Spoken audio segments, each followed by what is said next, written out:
नमस्कार बंधु माने आपण मैंने आज भिडियो रे आम आलोचना करवा बीएसएनएल रो 2026 वर्षर सीनियर एग्जीक्यूटिव ट्रेनिंग रिक्वायरमेंट विषय में वीडियो को शेष पर्यंत देखु सबकि सरल भाषा बुझाइबी। बीएसएनएल 29 जनवरी 2026 रे नुआ नोटिफिकेशन जारी करिछि। नोटिफिकेशन अनुसार दुई स्ट्रीम रे चाकरी बाहर टेलीकॉम स्ट्रीम और फाइनेंस स्ट्रीम। ए दुईटी पदवी पर ऑनलाइन अप्लाई 5 फेब्रुआरी 2026 रु आरंभ हो। शेष तारीख 25 फेब्रुआरी 2026 एवं यार एग्जाम मे 2026 रे संभावित। टेलीकॉम स्ट्रीम पर यूआर 44 पोस्ट, ओबीसी 35 टी, एससी 15 एवं एसटी 6। से भाया finance stream UR 11, OBC 9, SC 4 एवं एसटी 1। जदियो पोस्ट कम किंतु बीएसएनएल रे हाई रेपुटेड जॉब।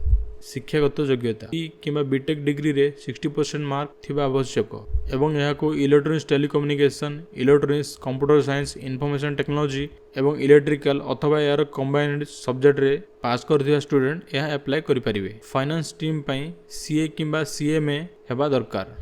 बयस सीमा मिनिमम 21 वर्ष, मैक्सिमम 30 वर्ष।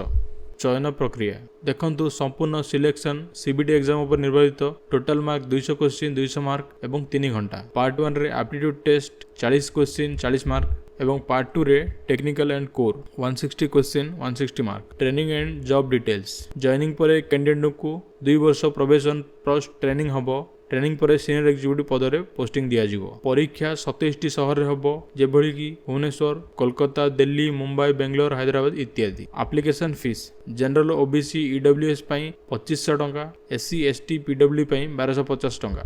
बंधु माने यह हला बीएसएनएल एससीटी रिक्वायरमेंट 2026 रो संपूर्ण सारांश। जदियो वीडियो भल लागिथिबो लाइक शेयर करंतु एवं चैनल को सब्सक्राइब करंतु।